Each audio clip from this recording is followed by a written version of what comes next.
Hello, everyone. Thank you for having us. I hope that you've had your 6th cup of coffee just before the break, because we're hoping you at peak performance. If I looked at Craig's slides earlier, I hope it was just that after lunch coffee that helped lift your spirits for this conversation. In the earlier part of this morning, or this afternoon rather, you saw Herman talk about the main challenges that we see from a macro perspective, and the fact that it's really tough markets that we're in. After that, you heard from Greg, and he talked about the fact that the behavioral aspects are also a challenge. And it's not them, it's us. All of us have those challenges. It's difficult to navigate a world, especially when markets are tough, to make the logical and most intelligent investment decision. So in this panel and in the rest of the day, we want to bring it a little bit closer to home to momentum investments.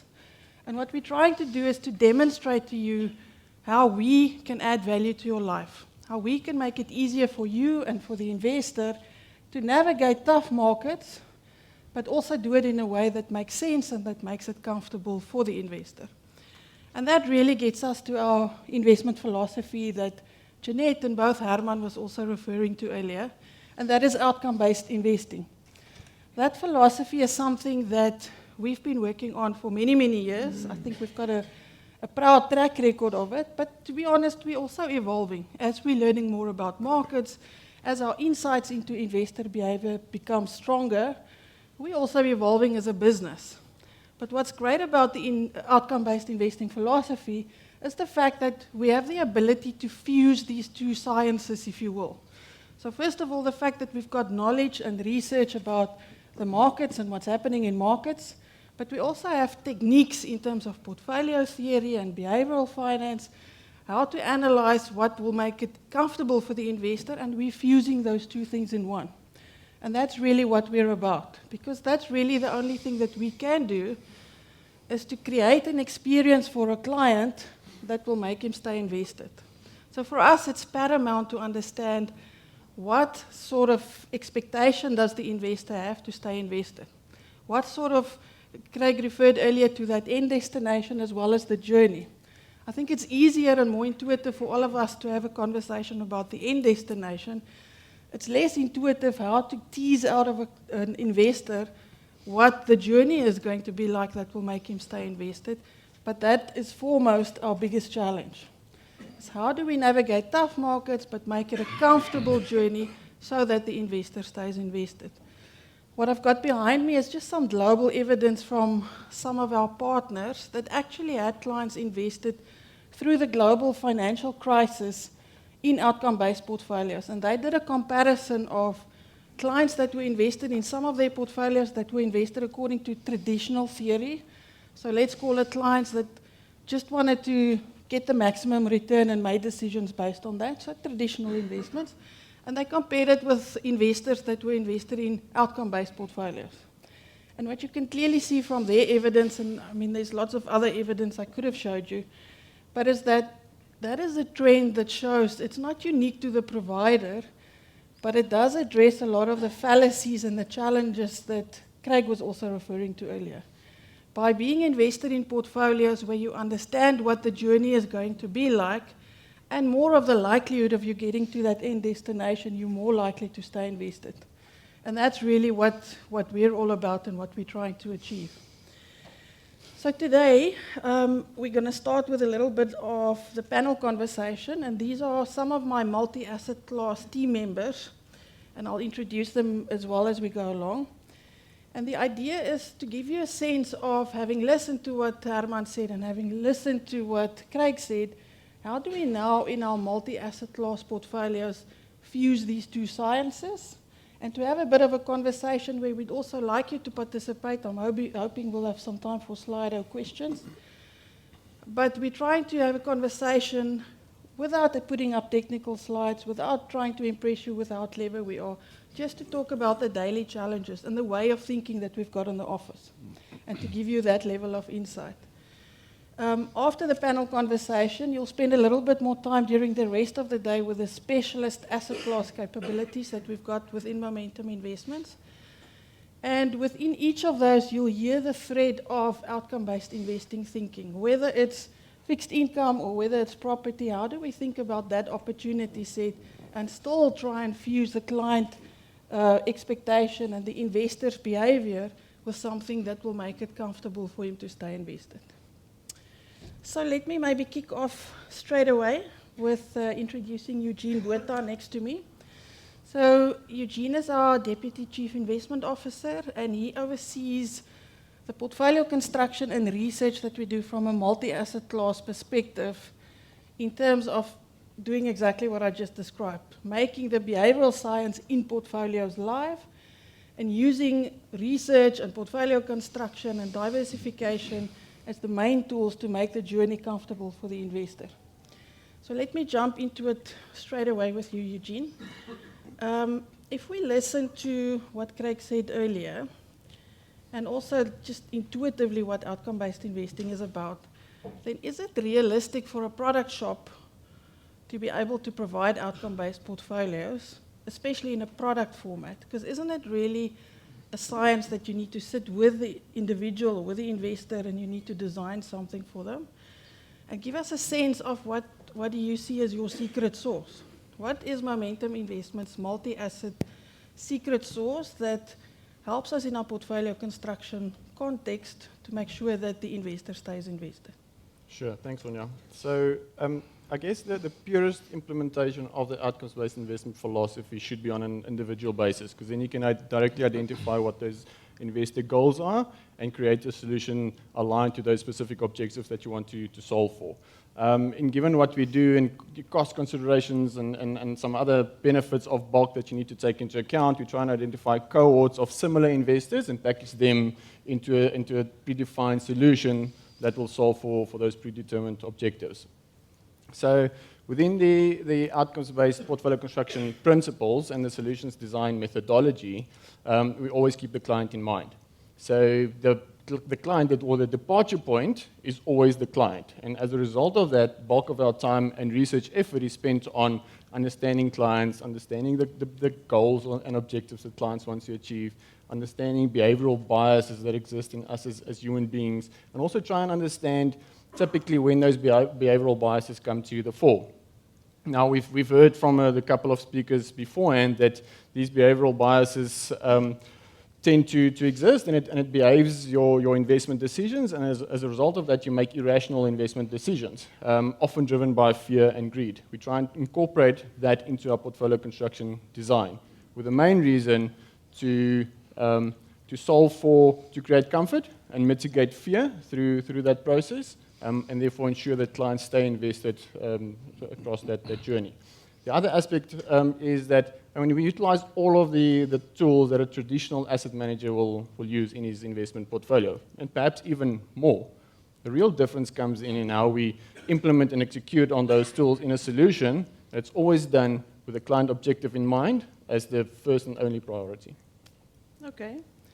So let's get a little bit real, Herbert, because is it practically possible, having listened to you this morning and all the challenges, and it ranges from weather forecasts that are unpredictable to Mr. Trump and whatever he tweets on a particular day to whatever's happening in the UK today. I haven't yet seen the announcement, but there's so many unpredictable things happening in the market. So can we truly, hand on heart, do that for the investor? Apply the science that Eugene is talking about in a way that makes the journey more comfortable for the investor?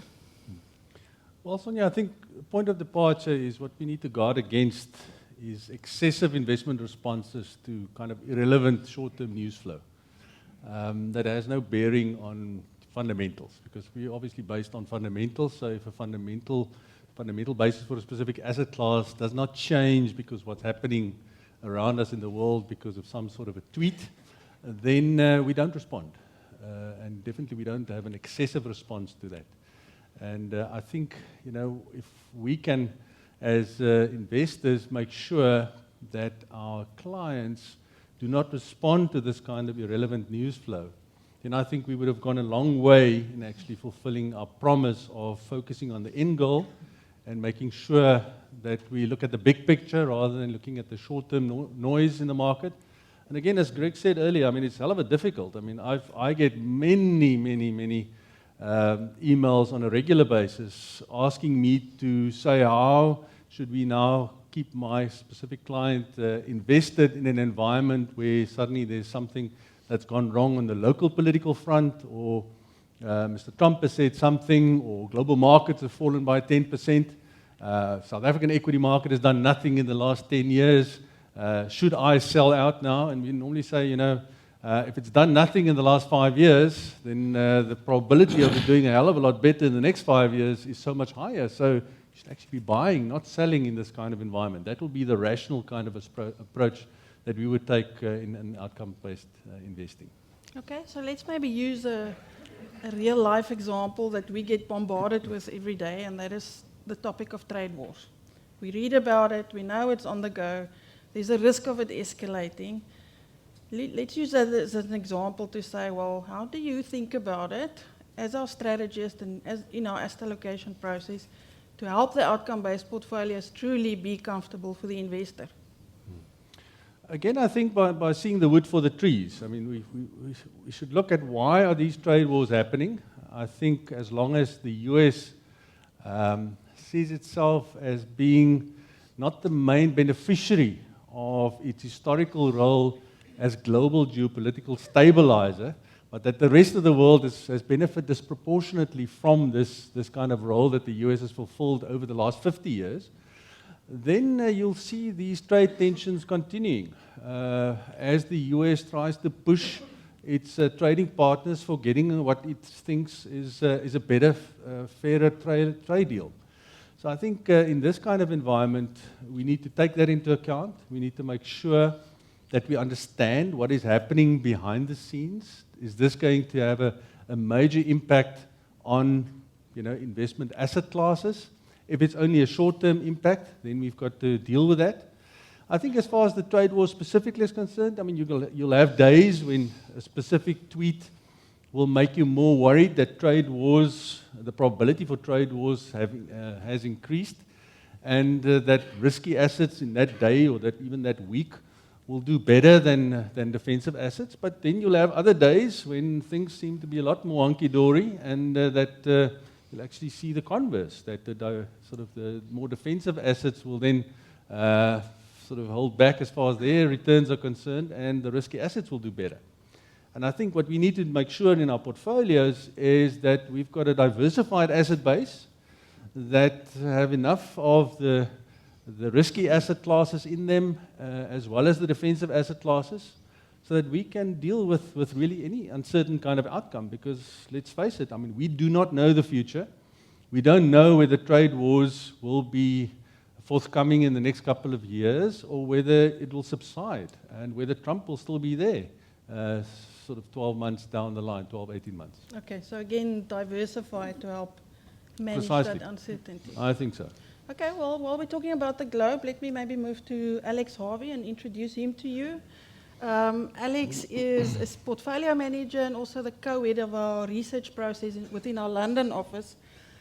Now, maybe for the benefit of this audience, Alex, I'm going to ask you just to elaborate a little bit, first of all, on the skill set that we've got there, because I think a lot of people in South Africa are not actually aware of the depth of skill and the resources that we've got at our disposal within the London office. So give us a sense of, in a world where it's increasingly important to not just have a tag-on global strategy, but to have a continuum of investment decisions that harmonize into an experience for the client. How is that practically done? And what sort of levers can you pull within our outcome-based portfolios from the London office that helps making that journey more comfortable for our investors? Okay, yeah. Well, the message is consistent across the group. We have a team in London. There's two parts to the investment outcome that we're looking for our clients. We've got the returns part of there, which is front and center to the solutions that we're building. And there's a risk element to it as well. And we've talked about how we define risk for clients in these solutions, and it's about making that journey as palatable as possible for the clients. We've got a team in London that's dedicated to researching, selecting and blending together global investment strategies. We've had a team there for over 20 years now, actually. We work alongside the team here in SA to build solutions that sit alongside the more localized multi-asset solutions. And really, it's all about diversification at the end of the day. We are fortunate in the global space that we have a multitude of strategies that we can invest in, from what I would call the more vanilla active equity and fixed income, listed infrastructure, convertibles, listed property. We can blend all these together. And as well as that, we can research, and we do invest in and put into our portfolios what I might describe as more sort of systematic, factor-based solutions as well, which sort of bridge the active-passive divide in terms of their risk-return contribution and also being sort of more cost-efficient as well. So we've got a lot of tools at our disposal, and we can pull those levers and create these sort of global additions to the portfolio that sit nicely alongside. Okay. Let me move a little bit closer to home then. I mean, we just talked about the globe, but Herman, can I come back to you and ask a little bit closer to home some of our challenges and also opportunities, I suppose. If we listen to our president about his conversation about a new dawn and the vision he sort of sketched for South Africa, as much as we've got Alex and the team in London to help us, we need things to work on the local side as well. So what is your take on the new dawn, whether that's possible, what are the risks, what's the likelihood of this playing out? I think at least, I mean, I showed earlier in my presentation that, you know, at least some of the stuff is not that difficult to do. So there's probably a high probability of getting it right. I mean, I showed the easing of the visa regulation, basically a stroke of a pen. Same thing, cutting the port costs and so forth. But I unfortunately have to say that a lot of the other stuff is going to take a lot longer in order to come to fruition. I mean, I've mentioned the fixing of the state-owned enterprises, cutting the public sector wage bill. Those are things which will put Ramaphosa right against some of his alliance partner, and he's going to probably face a lot of tension in those kind of discussions. And it's not going to be easy to have those discussions, so it'll probably take longer. It's more risky for him.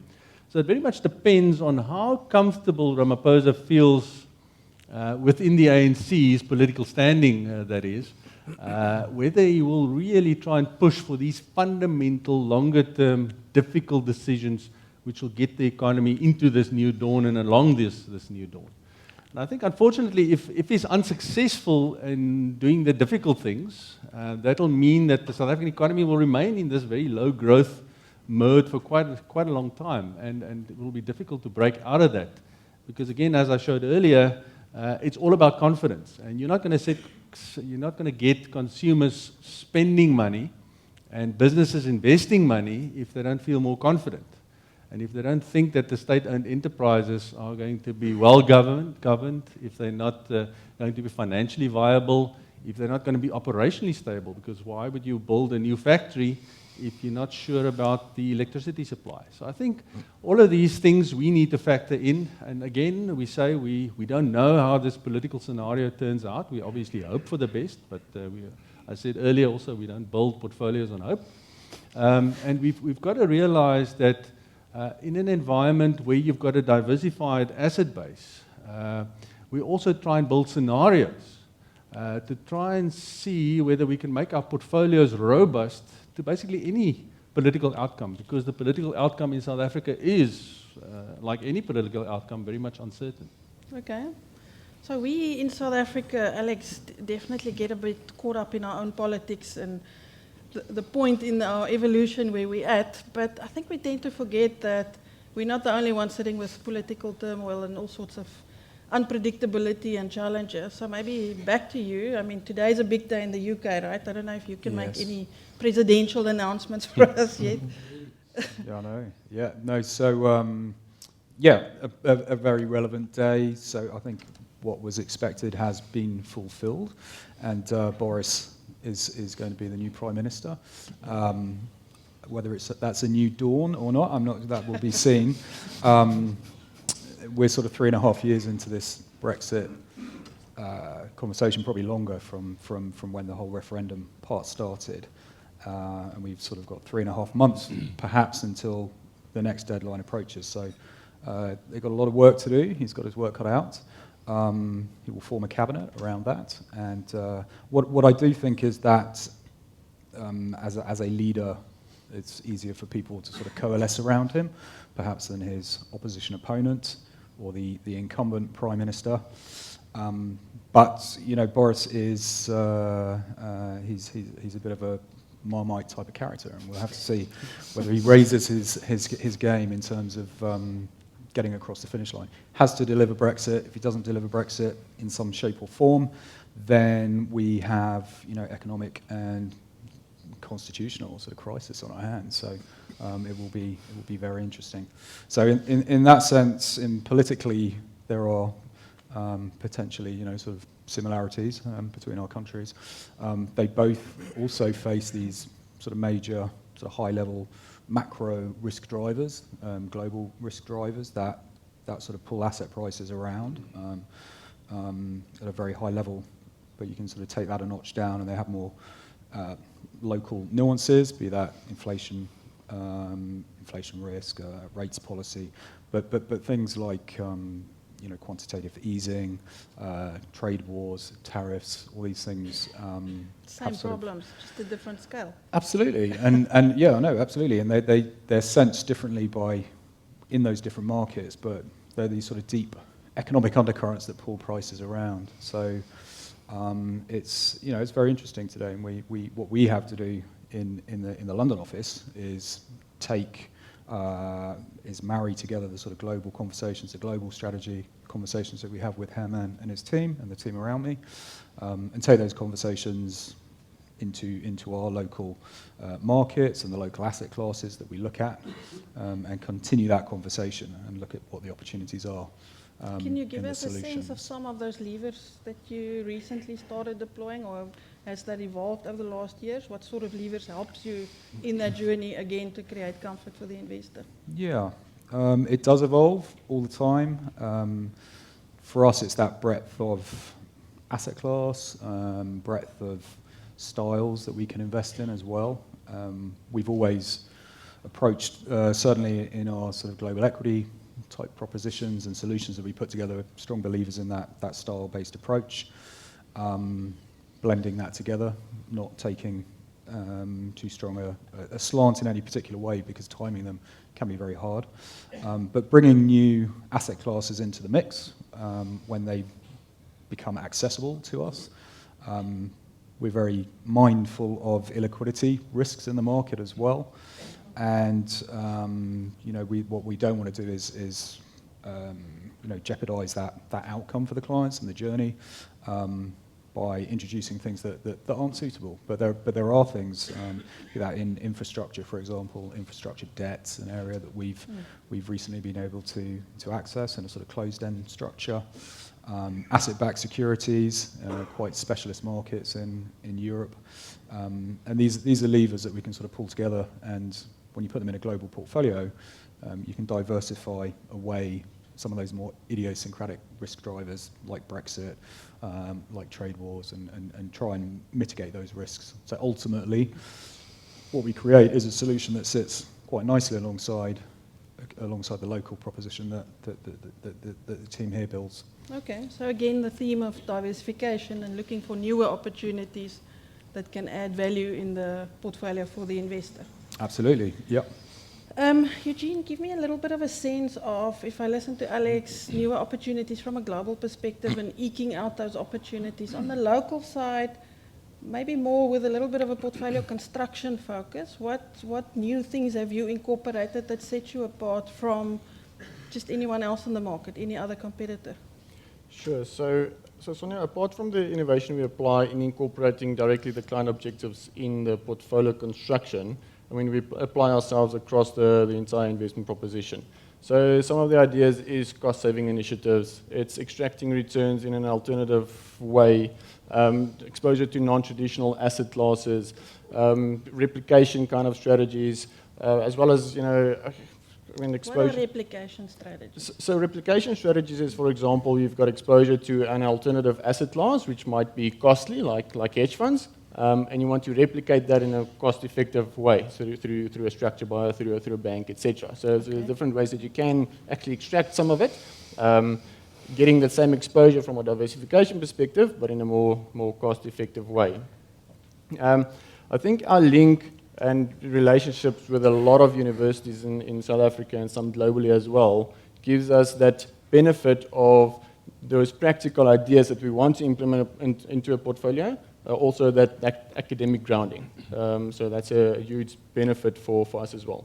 We've spoken about diversification and the benefits of it and the importance of diversification. We understand that in a period of market consolidation, your traditional vanilla kinds of asset class is not going to offer you that diversification. And therefore, the need to have exposure to alternative asset classes, non-traditional exposures like Alex has mentioned, both in the listed and in the non-listed space. The challenges with that is that there's illiquidity, there's credit risk, there's a yield that people don't necessarily always understand, etc.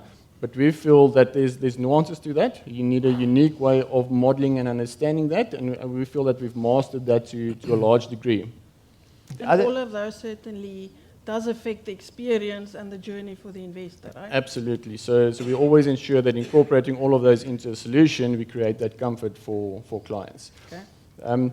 The other aspect is that, I mean, through all of our asset class research, strategy research, I mean, the decision whether you want to go multi-manager kind of solutions or single manager solutions or the combination of those, active versus passive, the utilization of non-traditional asset classes, all of that incorporate into one client solution, solving for a specific client need, I think sets us apart from the rest in the market.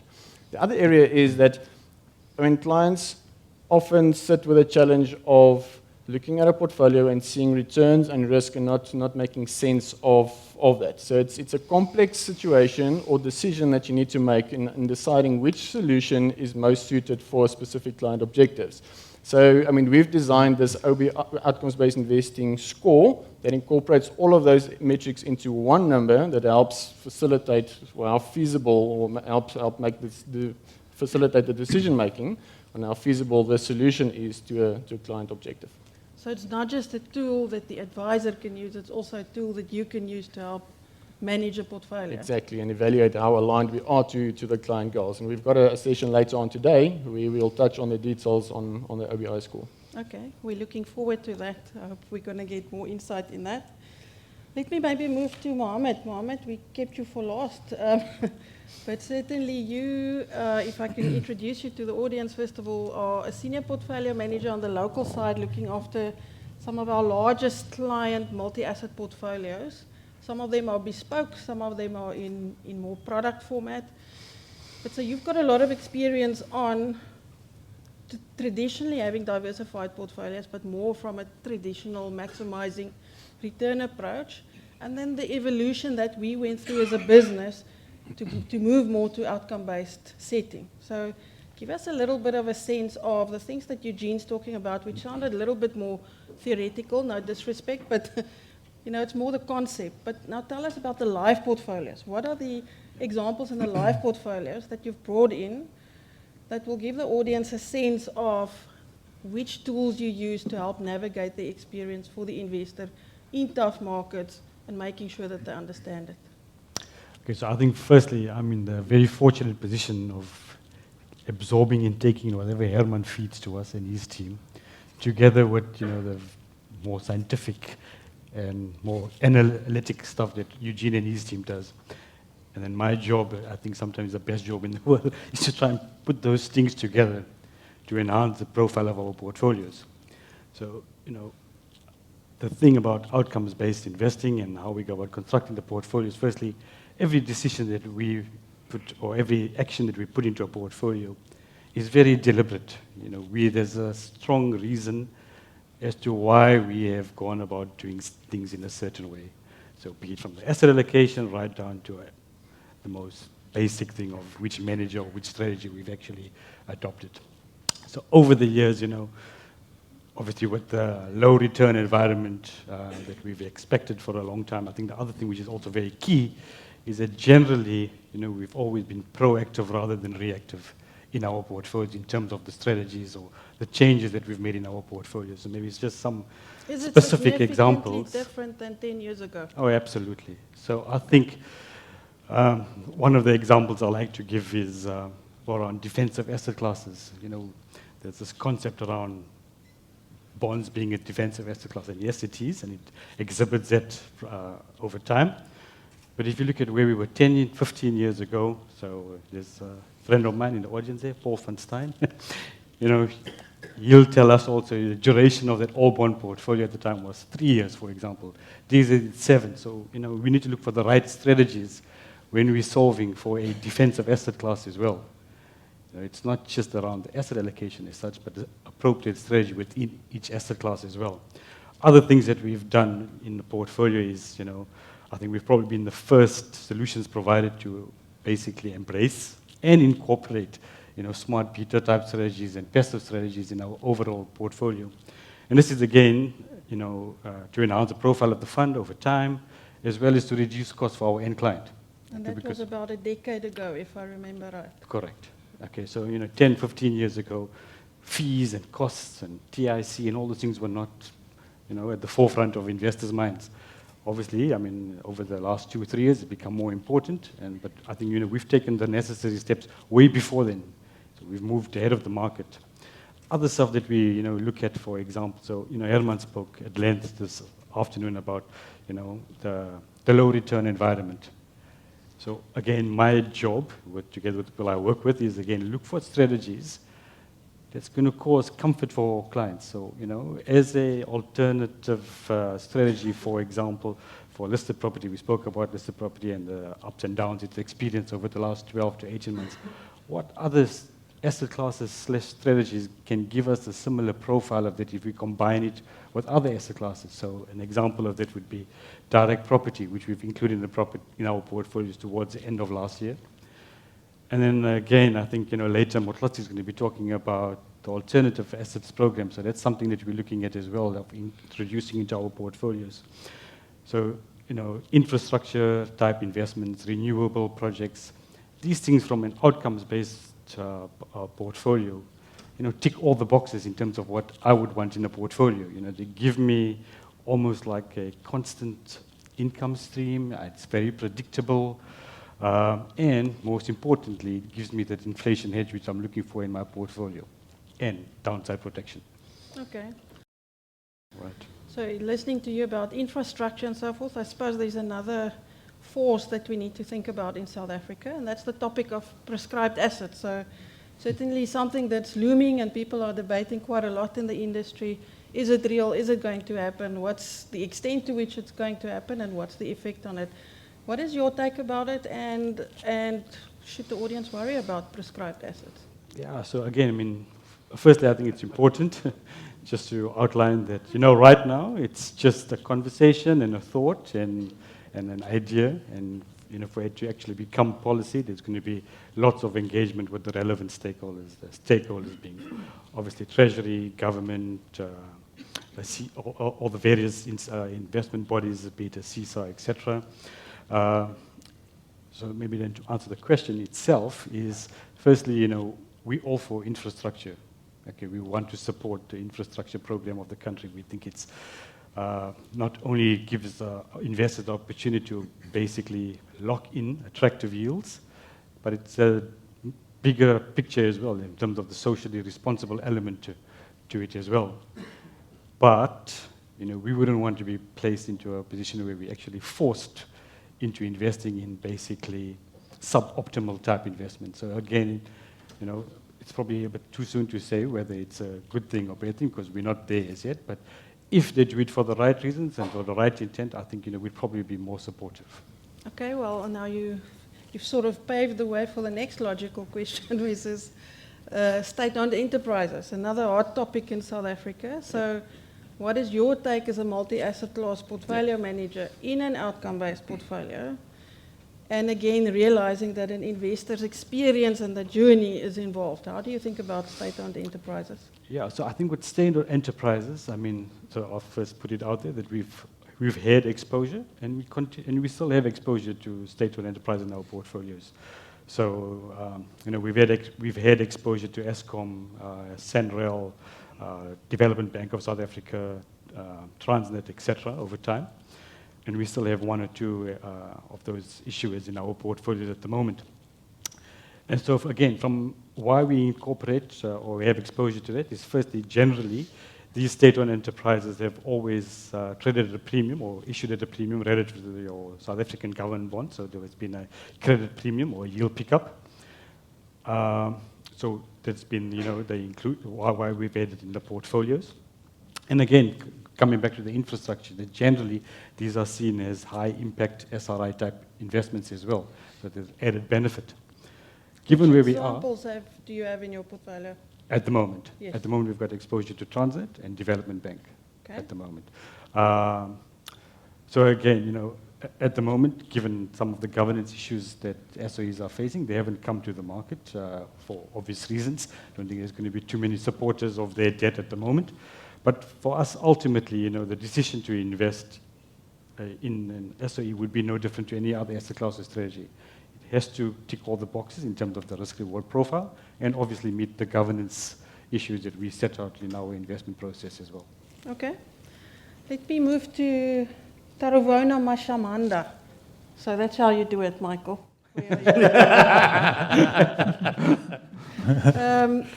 Or as we affinitively call him in the office, MASH.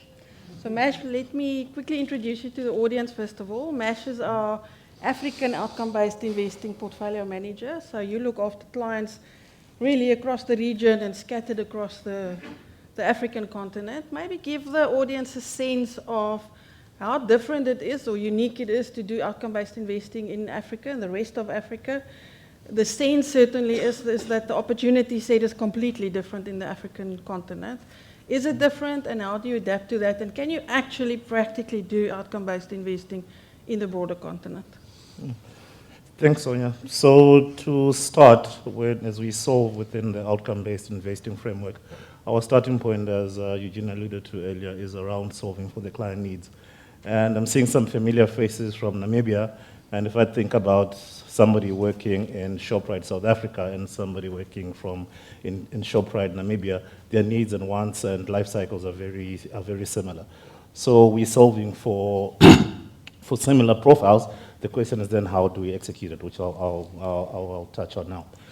So as we do our Africa strategies, South Africa remains actually quite central. So on average, we would still have about 30% odd of our strategies flowing directly through the Africa strategies. So they'll benefit from the IP that we get out of the asset allocation and research teams, and also from the South African portfolios, which we can tap into directly via Mo and other portfolio managers. And moving into the components that we invest in country, if we can draw two lines in the defensive asset class space, the opportunity sense tends to be quite available between the government, central banks, and private banks. There's a lot of activity that happens in there, and we can tap into it. The bigger challenge there is around liquidity, because the opportunities don't come up as often as you can, and you don't always control your cash flow incidents or outflows. And our approach there is we've created a common OBI, or outcome-based investing architecture, across all the markets that we're active in. And we can leverage across the different portfolios and funds having different needs at a particular point in time. An example I can give of that, in late May, in Botswana, we had a pensioner portfolio that was sitting on a high-yielding 5-year bond. But the mismatch they have is their liability is 12 years out. And then there was an opportunity for a new bond that had come into the market, which had a duration of about 13 years, which is what they needed. But at that point in time, they didn't have liquidity available. And on the flip side, we had an active member portfolio of contributing members that was sitting on excess cash because there hadn't been any opportunities come to the market. So we're able to look through and create sync between those two buckets such that the cash moves to the pensioner portfolio. They received their high-yielding asset, and as a result of that transaction, they locked about 140 basis points over 5 years, which then is a step closer towards creating that higher degree of certainty for the clients in terms of achieving their retirement objective. And then at the other spectrum, in the growth assets, the listed markets are certainly shallow. But what we do there is we follow the economic activity. There's a fair amount of economic activity going on in Africa. So we fulfill a more direct role by being close to project sponsors, being close to construction companies, being close to the primary players within the economy. And we then originate assets which we can then participate and apply into our portfolios. And we do this through the private equity markets, where we're supported by the same alternatives team that some of you will see in one of the other breakaway sessions. And property tends to be naturally quite an active space, and there we have Aries Property Group, which supports us in actually sourcing opportunities and doing the developments themselves, and then we can then partake for our portfolios as the appetite dictates. Okay, I want to allow for at least one question. So let me maybe in closing ask you, give us just one example, because I mean, clearly you're talking about not just diversification, which clearly was a theme throughout, but also being a lot more creative about finding those opportunities and originating them. Can you give us an example of where you've had to do that? And also how it helped the investor to get a more comfortable journey? Thank you.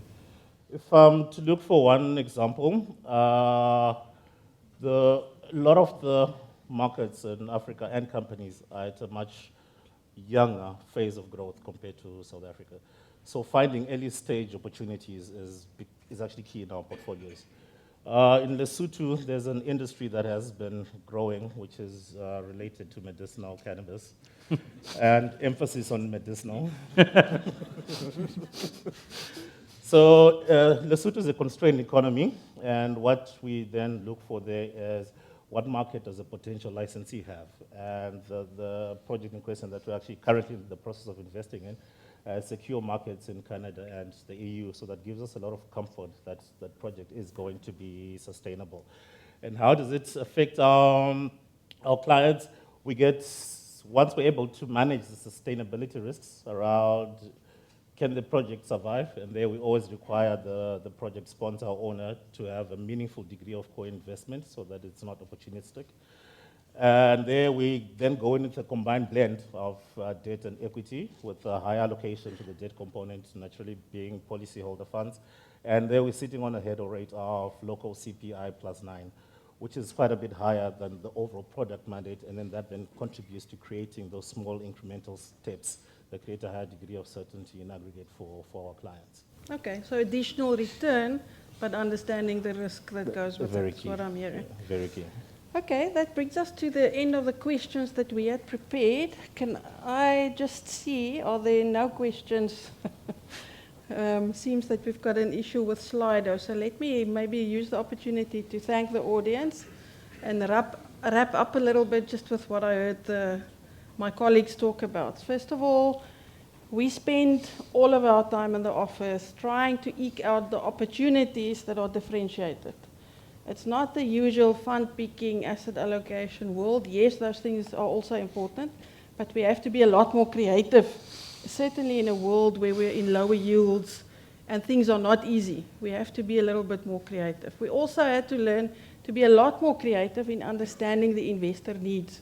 So a lot of the topics, I don't want to front-run some of my colleagues this afternoon, but please do come and listen to them about some of the tools that we've tried to put in place to help us as the investment manager and to help our clients and our advisors also to be in a position to understand the end investor's requirements a lot more. If you listen to what Craig was saying earlier, then there's certainly a lot of science behind it, and also the way that we communicate with the investor that actually has a lot of truth in it and that actually will help them settle down and stay invested. So certainly for us it's been a journey of diversification, learning how to find better opportunities and making sure all of those opportunities stack up against the case of an investor being comfortable with that experience. And with that, I'm going to love you and leave you, and thank you for the opportunity.